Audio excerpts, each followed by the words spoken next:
call them miracles because apparently they get healed mid-flight. 20. It's nearly impossible for turbulence to crash a plane. The real danger is things flying out the cabin.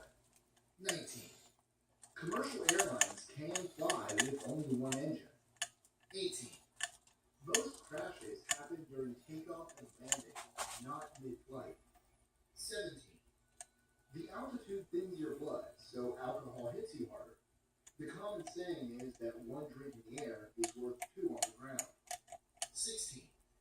People change baby diapers on the tray tables quite often. 15. Airline personnel can easily work 6 days in a row with minimum rest, and this includes the pilots. 14. Flight attendants